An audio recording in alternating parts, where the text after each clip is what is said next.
ಕಂಡವರ ದಂಡಿಸುತ್ತಾ ಸಿಕ್ಕಿದವ್ರಿಗೆಲ್ಲ ಹಿಂಸೆ ಕೊಟ್ಟು ಶೋಷಣೆ ಮಾಡಿ ಕೆಲವು ನೋಡಿ ಹೆಚ್ಚು ಹಣ ಗಳಿಸ್ತಾರೆ. ಗಳಿಸಿದ್ದನ್ನು ಆ ಕಂಪನಿಯ ಯಜಮಾನನೋ ಮಾಲೀಕನೋ ಅವನೇ ತಿಂತಾ ಇರ್ತಾನೆ.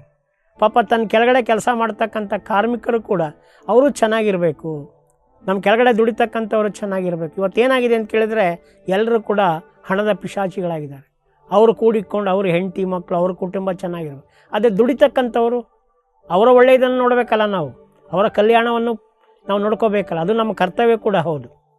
ಕಂಡವರ ದಂಡಿಸುತ್ತಾ ಬೇರೆಯವ್ರನ್ನ ಶೋಷಣೆ ಮಾಡಿಕೊಂಡು ಕೊಂಡವರ ಅವರಿಂದ ಒಡವೆಗಳನ್ನು ಕಿತ್ಕೊಂಡು ಅಥವಾ ಅವರ ಸಂಪಾದನೆಯನ್ನು ಜಿಗಣೆ ಥರ ಹೀರ್ಕೊಂಡು ತಿಗಣೆ ಥರ ಹೀರ್ಕೊಂಡು ಉಂಡುಂಡಿ ಮಲಗಿ ಮಡೈದ ಮೇಲವಗೆ ಊಟ ಮಾಡಿ ಮಲಗಿ ಒಂದು ದಿವಸ ಸತ್ತೋಗ್ತಾನೆ.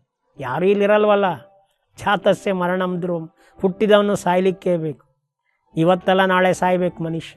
ಯಾರು 100 ವರ್ಷ ಬದುಕೋ ಉದಾಹರಣೆಗಳು ಭಾಳ ಕಡಿಮೆಗಳಾಗಿದ್ದಾವೆ. ಯಾಕೆ ಅಂತ ಕೇಳಿದರೆ ಇವತ್ತು ನಾವು ತಿಂತಕ್ಕಂಥ ಆಹಾರ, ನಾವು ಮಾಡ್ತಕ್ಕಂಥ ಕೆಲಸಗಳು ಆ ರೀತಿ ಇದ್ದಾವೆ. ಸೊ ಯಾರು ಕೂಡ ಇಲ್ಲಿ ಶಾಶ್ವತವಾಗಿರೋಲ್ಲ, ಸಾವಿರಾರು ವರ್ಷ ಬದುಕೋಲ್ಲ.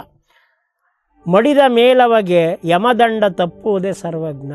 ಯಾರು ಈ ರೀತಿ ಬೇರೆಯವ್ರನ್ನ ದಂಡಿಸಿ ಕಾಡಿಸಿ ಬೇಡಿಸಿ ಶೋಷಿಸಿ ಹಣ ಸಂಪಾದನೆ ಮಾಡ್ಕೊತಾನೋ ಅವನಿಗೇನು ಒಳ್ಳೆಯದಾಗೋಲ್ಲ. ನಾವು ಎಚ್ಚರ ವಹಿಸಬೇಕು. ಯಾರಾದರೂ ಈ ರೀತಿ ಮಾಡ್ತಾ ಇದ್ದರೆ ಖಂಡಿತ ಈ ಒಂದು ಸಂಚಿಕೆಯನ್ನು ಕೇಳಿದ ಮೇಲಾದರೂ ಕೂಡ, ಈ ಒಂದು ವಚನವನ್ನು ಕೇಳಿದ ಮೇಲಾದರೂ ಕೂಡ ನಮ್ಮ ಕೆಳಗಡೆ ಕೆಲಸ ಮಾಡ್ತಕ್ಕಂಥವ್ರನ್ನು ನಮ್ಮಂತೆಯೇ ನೋಡ್ಕೋಬೇಕು. ಅವ್ರಿಗೂ ಒಂದು ಮನುಷ್ಯತ್ವ ಇದೆ, ಅವ್ರಿಗೂ ಒಂದು ಜೀವನ ಇದೆ, ಅವ್ರಿಗೂ ಹೆಂಡತಿ ಮಕ್ಕಳಿದ್ದಾರೆ ಅಂತ ನಾವು ಅರ್ಥ ಮಾಡ್ಕೋಬೇಕು. ಈ ರೀತಿ ಅರ್ಥ ಮಾಡ್ಕೊಂಡು ಸಹಾಯ ಮಾಡೋದಾದರೆ ಏನಾಗುತ್ತೆ, ಜೀವನ ಭಾಳ ಸೊಗಸಾಗಿರುತ್ತೆ. ಇಲ್ಲಾಂದರೆ ಯಮದಂಡ ತಪ್ಪುವುದೇ ಸರ್ವಜ್ಞ.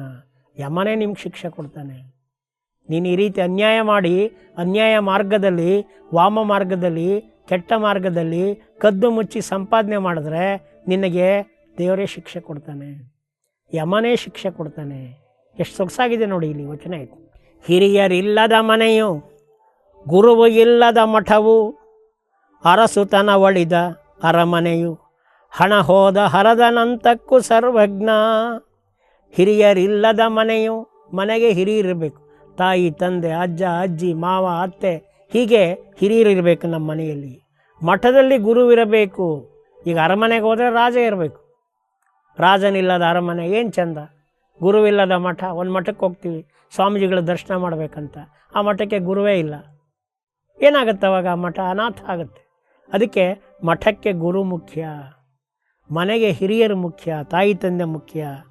ಅರಸುತನ ಒಳಿದ ಅರಮನೆಯು, ಅರಮನೆಯಲ್ಲಿ ರಾಜನೇ ಇಲ್ಲ, ಏನು ಪ್ರಯೋಜನ? ಅರಮನೆಗೆ ಶೋಭೆ ಇಲ್ಲ. ಹಣ ಹೋದ ಹರದನಂತಕ್ಕೂ ಸರ್ವಜ್ಞ. ಹಣ ಕಳ್ಕೊಂಡಿರ್ತಕ್ಕಂಥ ಭಿಕಾರಿ ಥರ ಆಗುತ್ತೆ.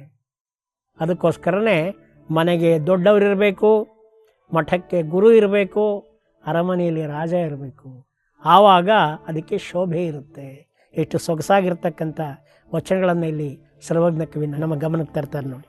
ಹಾಗೆ ಮುಂದುವರಿತಾ ಸರ್ವಜ್ಞ ಕವಿ ಭಾಳ ಸೊಗಸಾಗಿ ಹೇಳ್ತೀಯಾರ ಇಲ್ಲಿ. ಮಂದಿ ಇಲ್ಲದ ರಾಜ್ಯ, ಕಂದನಿಲ್ಲದ ಭಾಗ್ಯ, ಬಂಧುವಿಲ್ಲದ ಬಾಳುವೆಯು, ಜಗದೊಳಗೆ ಚಂದವಲ್ಲೆಂದ ಸರ್ವಜ್ಞ. ನೋಡಿ ಯಾವುದು ಚಂದ? ಏನೇನಿದ್ರೆ ಚೆನ್ನಾಗಿರುತ್ತೆ. ಮಂದಿ ಇಲ್ಲದ ರಾಜ್ಯ, ರಾಜ್ಯ ಇದೆ, ಜನಗಳೇ ಪ್ರಜೆಗಳೇ ಇಲ್ಲ. ಪ್ರಜೆಗಳೇ ಇಲ್ದಾಗ ಇರ್ತಕ್ಕಂಥ ರಾಜ್ಯ ತಗೊಂಡೇನು ಮಾಡ್ತೀರಿ? ಒಂದು ಶಾಲೆ ಇದೆ, ಶಾಲೆಯಲ್ಲಿ ಮಕ್ಕಳೇ ಇಲ್ಲ. ಕಾಲೇಜ್ ಇದೆ, ಕಾಲೇಜಲ್ಲಿ ವಿದ್ಯಾರ್ಥಿಗಳೇ ಇಲ್ಲ. ಒಂದು ಮಠ ಇದೆ, ಮಠಕ್ಕೆ ಭಕ್ತರೇ ಇಲ್ಲ ಅಲ್ವೇ? ಒಂದು ಮನೆ ಇದೆ, ಕಂದನಿಲ್ಲದ ಭಾಗ್ಯ, ಮನೆಯಲ್ಲಿ ಮಕ್ಕಳಿಲ್ಲ, ಏನು ಪ್ರಯೋಜನ ಅಲ್ವೇ? ಬಂಧುವಿಲ್ಲದ ಬಾಳುವೆಯು, ನಮ್ಗೆ ಯಾರು ಸ್ನೇಹಿತರೇ ಇಲ್ಲ, ಯಾರು ಬಂಧು ಬಳಗ ಇಲ್ಲ, ನಾವೊಬ್ಬರೇ ಹೇಗೆ ಬದುಕೋಕ್ಕಾಗುತ್ತೆ? ಮಾನವ ಒಬ್ಬ ಸಂಘಜೀವಿ. Man is a social animal. ಮಾನವ ಒಬ್ಬ ಸಮಾಜ ಜೀವಿ, ಸಂಘಜೀವಿ. ಇಲ್ಲ ಅಂದರೆ ಜಗದೊಳಗೆ ಚಂದವಲ್ಲೆಂದ ಸರ್ವಜ್ಞ, ಜಗತ್ತಿನಲ್ಲಿ ಚೆನ್ನಾಗಿರಲ್ಲ. ಹಾಗೆಯೇ ರಾಜ್ಯದಲ್ಲಿ ಪ್ರಜೆಗಳಿರಬೇಕು, ಮನೆಗೆ ಕಂದ ಇರಬೇಕು, ಕುಟುಂಬದಲ್ಲಿ ಮಗು ಇರಬೇಕು, ನಮಗೆ ಖುಷಿಯನ್ನು ಸಂತೋಷವನ್ನು ಆನಂದವನ್ನು ಉಂಟು ಮಾಡ್ತಕ್ಕಂಥ ಬಂಧು ಬಳಗ ಇರಬೇಕು ಜೊತೆಗೆ. ಆಗ ಜಗತ್ತು ಚಂದವಾಗಿರುತ್ತೆ ಅಲ್ವೇ? ಅದಕ್ಕೋಸ್ಕರನೇ ಮನುಷ್ಯನಿಗೆ ಇದೆಲ್ಲವೂ ಇದ್ದರೆ ಚಂದ. ಜನ ಇಲ್ಲದೆ ಇದ್ಮೇಲೆ ಏನು ಪ್ರಯೋಜನ?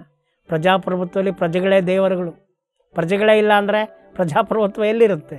ಹಾಗೆ ಊರಿಂಗೆ ದೊರೆ ರೂಪು, ನಾರಿಂಗೆ ಗುಣರೂಪು, ಚಾರು ಕೋಕಿಲೆಗೆ ಸ್ವರರೂಪು ರಾಜಂಗೆ ಧೀರತ್ವ ರೂಪು ಸರ್ವಜ್ಞ. ಯಾವ್ಯಾವ್ದಿರಬೇಕು, ಯಾವುದಿದ್ರೆ ಚಂದ. ಊರಿಂಗೆ ದೊರೆ ರೂಪು, ಊರಿಗೆ ರಾಜ್ಯಕ್ಕೆ ದೊರೆ ಇರಬೇಕು, ಆಳ್ತಕ್ಕಂಥ ಒಡೆಯ ಇರಬೇಕು. ನಾರಿಂಗೆ ಗುಣರೂಪು, ಹೆಣ್ಣಿಗೆ ಗುಣ ಇರಬೇಕು, ಸುಶೀಲೆಯಾಗಿರಬೇಕು, ಆಕೆ ಸತ್ಯವಂತಿಯಾಗಿರಬೇಕು ಅಲ್ವೇ. ಹೆಣ್ಣು ಮಕ್ಕಳಿಗೆ ಒಳ್ಳೆ ಗುಣಗಳಿರಬೇಕು. ಅದಕ್ಕೋಸ್ಕರತಕ್ಕಂತಲೇ ಸಹಜವಾಗಿ ಹೇಳ್ತಾರೆ, ತಾಯಿಯಂತೆ ಮಗಳು ನೂಲಿನಂತೆ ಸೀರೆ. ಗುಣ ನೋಡಿ ಹೆಣ್ಣು ತಾರೋ ನಂಜುಂಡ, ಜಲ ನೋಡಿ ಬಾವಿ ತೆಗೆಯೋ. ಜಲ ನೋಡಿ ಬಾವಿ ತೆಗಿತೇವೆ, ಗುಣ ನೋಡಿ ಹೆಣ್ಣು ತರ್ತೇವೆ ಅಂತಕ್ಕಂಥ ಮಾತನ್ನು ನಾವು ಗಮನಿಸಿದ್ದೀವಿ ನಾವು. ಚಾರು ಕೋಕಿಲೆಗೆ ಸ್ವರ ರೂಪು, ಕೋಗಿಲೆಗೇನು ಚಂದ, ಏನಿರಬೇಕು? ಕೋಗಿಲೆಗೆ ಮುಖ್ಯವಾಗಿ ಇಂಪಾದ ಧ್ವನಿ ಇರಬೇಕು. ಕೋಗಿಲೆ ಇಂಪಾಗಿ ಕೂಗಿದ್ರೆ ಅದಕ್ಕೆ ಬೆಲೆ. ಇಂಪಾಗಿ ಕೂಗದೇ ಇದ್ರೆ ಏನಾಗುತ್ತೆ? ಕೋಗಿಲೆ ಕೋಗಿಲೆ ಆಗುತ್ತೆ, ಕಾಗೆ ಕಾಗೆ ಆಗುತ್ತೆ ಅಂತೀವಲ್ಲ ಹಾಗೆ. ರಾಜಂಗೆ ಧೀರತ್ವ ರೂಪು ಸರ್ವಜ್ಞ, ರಾಜನಾದವನಲ್ಲಿ ಶೌರ್ಯ, ಧೈರ್ಯ, ಸಾಹಸ, ಧೀರತ್ವ, ಸಾಹಸ ಮನೋಭಾವ, ಹೋರಾಟದ ಕಿಚ್ಚು, ಜನಗಳನ್ನು ಚೆನ್ನಾಗಿ ನೋಡ್ಕೊಳ್ತಕ್ಕಂಥ ಒಂದು ಬುದ್ಧಿಶಕ್ತಿ, ಶತ್ರುಗಳು ನಮ್ಮ ಮೇಲೆ ದಾಳಿ ಮಾಡಿದಾಗ ರಕ್ಷಿಸ್ತಕ್ಕಂಥ ಒಂದು ಚಾಕಚಕ್ಯತೆ, ಆ ಸಾಮರ್ಥ್ಯ ಇಲ್ಲ ಅಂದರೆ ರಾಜ ಯಾಕಿರಬೇಕು ಅಲ್ವೇ. ಅದಕ್ಕೆ ಹೇಳ್ತಿರ್ತಕ್ಕಂಥದ್ದು ರಾಜಂಗೆ ಧೀರತ್ವ ರೂಪು ಸರ್ವಜ್ಞ. ಊರಿಗೆ ದೊರೆಬೇಕು, ನಾರಿಗೆ ಒಳ್ಳೆ ಗುಣ ಇರಬೇಕು, ಕೋಗಿಲೆಗೆ ಇಂಪಾದ ಸ್ವರ ಇರಬೇಕು, ರಾಜನಲ್ಲಿ ಧೀರತ್ವ ಇರಬೇಕು. ನೋಡಿ, ಸರ್ವಜ್ಞ ಕವಿ 3 4 ಪದಗಳನ್ನು ಜೋಡಿಸಿ ಒಂದೊಂದು ಸಂದರ್ಭವನ್ನು ಕಟ್ಟಿಕೊಡ್ತಾನೆ. ಎಷ್ಟು ಸೊಗಸಾಗಿರುತ್ತೆ ಅಲ್ವೇ. ಎದ್ದು ಮಾತಾಡದಿರು, ಎದ್ದೆದ್ದು ನಿಲ್ಲದಿರು, ಇದ್ದ ಮಾನಿಸರ ಜರಿಯದಿರು, ಓಲಗದೊಳಿದ್ದಾಗ ನೀನು ಸರ್ವಜ್ಞ. ಕೆಲವ್ರು ಏನಾಗುತ್ತೆ, ಸಭೆ ನಡೀತಾ ಇರುತ್ತೆ, ಕಾರ್ಯಕ್ರಮ ನಡೀತಾ ಇರುತ್ತೆ, ದೊಡ್ಡ ದೊಡ್ಡವರೆಲ್ಲ ಕೂತಿರ್ತಾರೆ, ಜ್ಞಾನಿಗಳೆಲ್ಲ ಕುಳಿತಿರ್ತಾರೆ, ಸುಮ್ಮನೆ ಎದ್ದೆದ್ದೆದ್ದು ಮಾತಾಡ್ತಾ ಇರ್ತಾರೆ. ನಾನು ಆಗಲೇ ಹೇಳಿದ್ನಲ್ಲ, 2 ಕಿವಿಗಳನ್ನು ಕೊಟ್ಟಿದ್ದಾನೆ ನಮಗೆ ದೇವರು. ಚೆನ್ನಾಗಿ ಕೇಳಿಸ್ಕೋಬೇಕು. ಬೇರೆಯವ್ರು ಮಾತಾಡುವಾಗ ಕಿವಿ ಕೊಟ್ಟು ಕೇಳಿಸ್ಕೋಬೇಕು. ನಮ್ಮ ಅಭಿಪ್ರಾಯನ ಆಮೇಲೆ ಹೇಳಬೇಕು.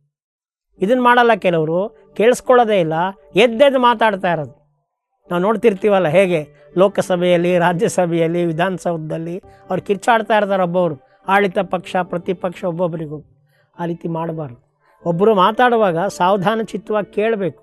ಕೇಳಿ ಅದ್ರಲ್ಲಿ ತಪ್ಪುಗಳಿದ್ದರೆ ಆಮೇಲೆ ನಮ್ಮ ಪ್ರತಿಕ್ರಿಯೆಯನ್ನು ಕೊಡಬೇಕೇ ಹೊರತು ಎದ್ದೆದ್ದು ಮಾತಾಡಬಾರ್ದು.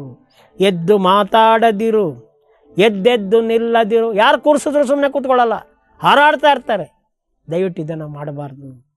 ಇದ್ದ ಮಾನಿಸರ ಜರಿಯದಿರು. ಕೆಲವರು ಯಾರಾದರೂ ಮಾತಾಡಿದ್ರೆ ಬಾಯಿ ಬಂದಾಗಿ ಟೀಕೆ ಮಾಡ್ತಾರೆ, ಜರಿತಾರೆ, ಜರಿದು ಮಾತಾಡ್ತಾರೆ, ಅವ್ರಿಗೆ ಅವಮಾನಿಸಿ ಮಾತಾಡ್ತಾರೆ.